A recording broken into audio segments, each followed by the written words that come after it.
What if I told you that the secret to happiness isn't getting what you want, but wanting what you have? What if there was an ancient practice that could cure the modern disease of constant wanting in just 10 minutes a day? The Stoics discovered that the richest person isn't the one who has the most, but the one who needs the least. Stay with me, because this practice is about to free you from the endless cycle of desire that's keeping you miserable. Welcome back to Daily Stoic Insights. This is episode 4 of our life-changing series, How to Think Like a Stoic. If this series is transforming how you think, make sure you're subscribed with notifications on. We're building a community of people who want to find contentment in a world designed to make you constantly want more. Welcome back, modern Stoics. I hope you've been practicing Memento Mori from episode 3. If you missed it, go back and watch. These episodes are building a complete Stoic mindset. Today we're tackling perhaps the most relevant Stoic practice for our modern world: the discipline of desire. We live in a culture that profits from your dissatisfaction. Every advertisement, every social media post, every marketing message is designed to make you feel like what you have isn't enough. But here's what I discovered when I started practicing this discipline. I was chasing happiness in all the wrong places. I thought I needed more money, a better relationship, a bigger house, more recognition. Then I learned what Epictetus taught, that happiness comes not from getting what you want, but from wanting what you have. This isn't about settling for less or giving up ambition. This is about finding contentment while still pursuing growth. It's about being grateful for what you have while working toward what you want. And today, you're going to learn exactly how to do it. Here's what I'm going to give you today: Epictetus's exact practice for transforming desire into contentment, plus the 3-step daily discipline that can cure the modern addiction to more.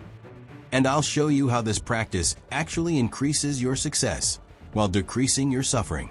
This isn't about wanting less, it's about wanting better. Understanding the discipline of desire. Let me start with a story that will change how you think about wanting. Picture Epictetus, born into slavery, physically disabled, owning nothing. By society's standards, he had every reason to be miserable. Yet he became one of the happiest and most influential philosophers in history. How? He mastered what the Stoics called the discipline of desire. He wrote, "Wealth consists in not having great possessions, but in having few wants." But here's what most people misunderstand. This isn't about suppressing desires or living like a monk. It's about transforming your relationship with wanting so that you can pursue goals without being enslaved by them. The modern disease of constant wanting. We live in what psychologists call the hedonic treadmill. You get something you want, feel happy briefly, then adapt to it and want something else. It's an endless cycle. You want a new phone, get it, feel good for a week, then want the next model. You want a promotion, get it, feel satisfied briefly, then want the next level. You want a relationship, find one, enjoy the honeymoon phase, then want it to be different. The problem isn't the wanting itself, it's that we've made our happiness dependent on getting what we want. This makes us perpetually dissatisfied, because there's always something else to want. The Stoic solution: preferred indifference. The Stoics had a brilliant concept called preferred indifference. These are things you can prefer to have: health over sickness, wealth over poverty, success over failure. But you don't attach your inner peace to getting them. Here's the framework. Prefer, but don't depend. You can prefer success, but your happiness doesn't depend on achieving it. You can prefer good health, but your peace doesn't depend on perfect health. You can prefer love, but your worth doesn't depend on being loved. This creates what I call detached engagement. You care deeply about outcomes while remaining emotionally resilient when things don't go your way. Epictetus's 3-step daily practice. Step 1. Morning intention setting each morning. Identify what you want to achieve that day. Then add this phrase: I prefer this outcome, but my peace doesn't depend on it. Step 2. Desire examination throughout the day. When you notice yourself wanting something, ask, am I wanting this thing, or am I wanting the feeling I think this thing will give me? Step 3. Evening gratitude each evening. Practice what Epictetus called gratitude for what is. Spend 5 minutes appreciating what you already have instead of focusing on what you lack. The 4 types of desires. Natural and necessary desires: food, shelter, basic safety, meaningful relationships. These are healthy to pursue and satisfy. Natural but unnecessary desires: luxury food, expensive clothes, social status. These are fine to enjoy but dangerous to depend on for happiness. Vain desires: immortality, universal approval, control over others. These are impossible to satisfy and cause endless suffering. Manufactured desires: wants created by advertising, social media, and cultural pressure. These often have nothing to do with your actual needs or values. Practical applications for modern life. Social media and comparison instead of scrolling and wanting what others have. Practice what Seneca called gratitude for your own portion. When you see someone's highlight reel, remember that you're comparing their best moments to your ordinary ones. Career and success: pursue professional growth while practicing what Marcus Aurelius called indifference to outcomes. Work hard, but don't attach your self-worth to results you can't fully control. Relationships: love deeply while practicing what the Stoics called loving with open hands. Appreciate people as they are instead of wanting them to be different. Material possessions: enjoy nice things while remembering Seneca's teaching. It is not the man who has too little, but the man who craves more, who is poor. The paradox of detached engagement. Here's something counterintuitive. When you stop desperately needing outcomes, you often achieve better results. Why? Reduced anxiety. When your peace doesn't depend on outcomes, you perform better because you're not paralyzed by fear of failure. Better decision making when you're not desperate for specific results. You make decisions based on wisdom rather than neediness. Increased resilience. When setbacks don't destroy your inner peace, you bounce back faster and try again sooner. More authentic relationships. When you don't need people to be different, they feel more comfortable being themselves around you. Now, I know what you're thinking. This sounds great in theory, but how do I actually stop wanting things so desperately? Perfect question. I'm about to give you the exact techniques the Stoics used to transform their relationship with desire. Plus, I promised you the scientific research on why this approach actually increases success. Keep watching. This is where philosophy becomes practical psychology. Advanced techniques for mastering desire. The Seneca wealth exercise. Seneca, one of the richest men in Rome, would periodically live like a poor person for a few days. He'd eat simple food, wear basic clothes, and sleep on the floor. This wasn't self-punishment, it was training. He wrote, "Set aside a certain number of days, during which you shall be content with the scantiest and cheapest fare, with coarse and rough dress, saying to yourself the while, 'Is this the condition that I feared?'" Modern application. Periodically practice voluntary discomfort. Take cold showers, eat simple meals, walk instead of driving. This builds confidence that you can be happy with less. The Marcus Aurelius perspective practice. Marcus Aurelius would imagine viewing his desires from different perspectives. How will this matter in 10 years? How would this look to someone from a different culture? How would this appear to someone who has real problems? How would this seem to my future self on my deathbed? This practice shrinks inflated desires down to their proper size. The Epictetus dichotomy applied to desire. Remember the dichotomy of control from episode 1? Apply it to your wants. You can control your effort, your choices, your responses. Your gratitude you can't control. Outcomes, other people's decisions, external circumstances, timing. Focus your wanting on what you can control and practice indifference to what you can't. The science behind desire regulation. Hedonic adaptation research studies by Dr. Sonia Lyabumirsky show that people who practice gratitude and contentment maintain higher baseline happiness than those who constantly pursue new acquisitions. Goal Pursuit Studies research by Dr. Tim Kaiser demonstrates that people who pursue intrinsic goals, relationships, personal growth, contribution, report higher life satisfaction than those who pursue extrinsic goals, wealth, fame, image. Mindfulness and desire research studies show that people who practice mindful awareness of their desires, observing them without immediately acting on them, develop better impulse control and make decisions more aligned with their values. The 7-Day Desire Transformation Challenge. Day 1. Desire awareness. Notice every time you want something throughout the day. Don't judge it, just observe. Write down the top 5 things you wanted and categorize them using the 4 types of desires. Day 2. The why investigation. For each desire you notice, ask, what feeling am I hoping this will give me? Often we want things not for themselves, but for the emotions we think they'll provide. Day 3. Gratitude substitution. Every time you catch yourself wanting something you don't have, immediately think of 3 things you do have that you're grateful for. Day 4. The Seneca exercise. Practice voluntary discomfort for 1 day. Eat simple food. Avoid unnecessary conveniences. Appreciate basic necessities. Day 5. Perspective practice. Use Marcus Aurelius's perspective questions on your strongest desires. How will this matter in 10 years? How would this look to someone with real problems?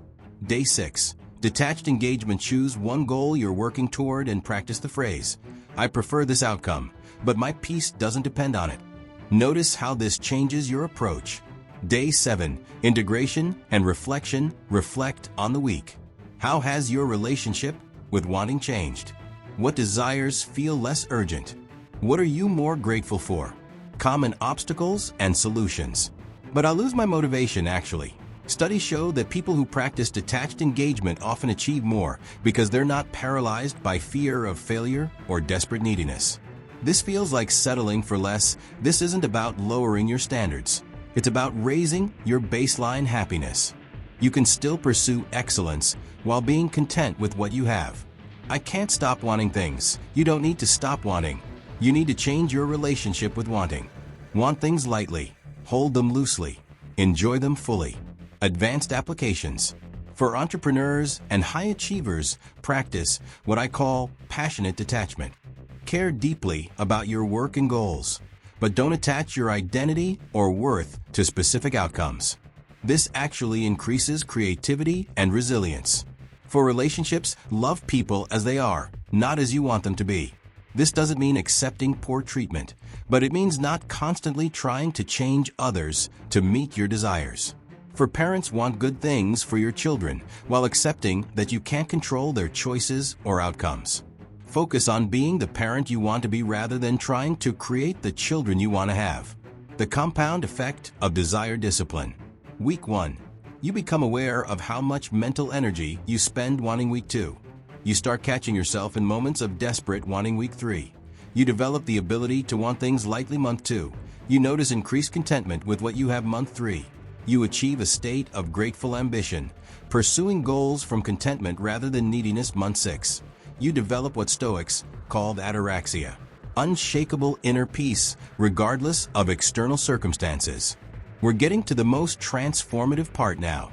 I'm about to share the exact words Epictetus used to train his students in desire discipline, plus a powerful exercise that will change how you see everything you already have.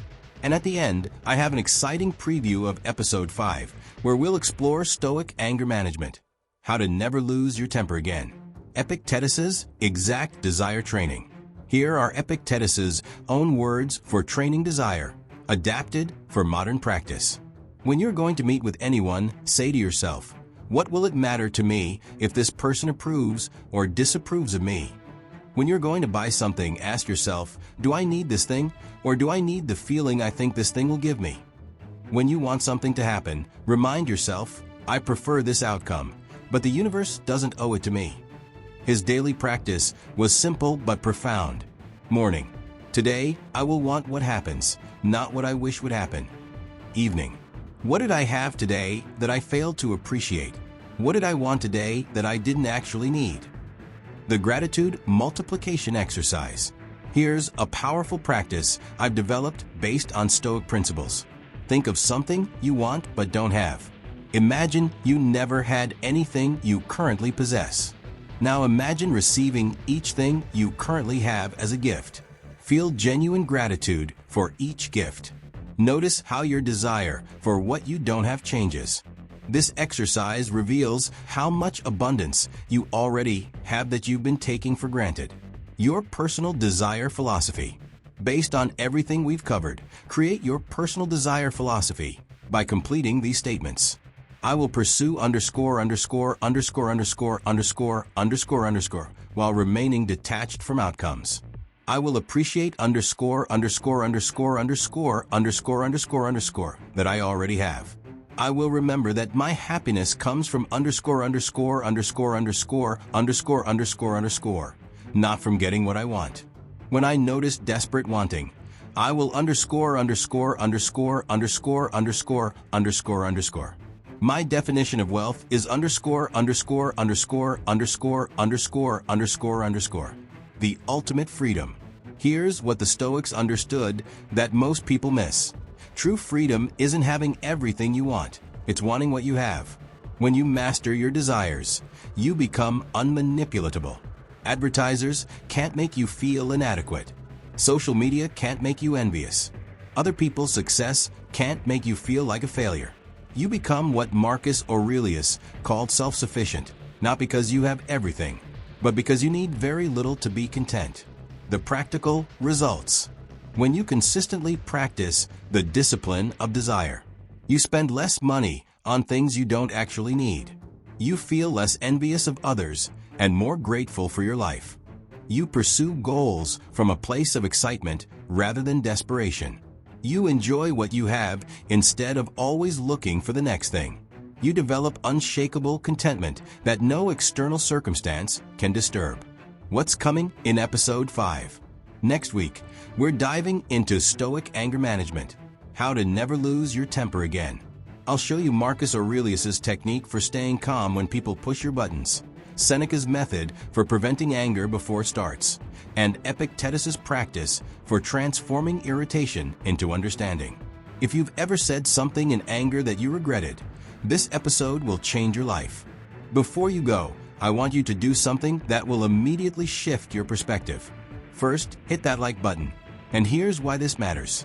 Every like tells YouTube that content about contentment and gratitude deserves to be seen in a world obsessed with consumption and comparison. You're voting for wisdom over wanting, for depth over desire. Second, I want you to comment with this phrase, I have enough. But here's what I want you to do. Before you type those words, look around you right now. Notice 3 things you have that you're grateful for. Feel that gratitude as you write those words. Third, share this video with someone who's been caught in the cycle of always wanting more. Maybe someone stressed about money, someone comparing themselves to others on social media, or someone who can't seem to find contentment. You could literally free them from the prison of constant wanting. And if you haven't subscribed yet, remember, this series is about finding contentment in a world designed to make you constantly dissatisfied. Don't miss the tools that could transform your relationship with desire forever. Come back next week and tell me about your desire discipline practice. I want to hear what you stopped desperately wanting, what you started appreciating, and how this changed your daily experience. Remember, the richest person isn't the one who has the most, but the one who needs the least. You already have more than enough to be happy. You just need to remember how to see it. I'll see you in episode 5. Until then, want what you have.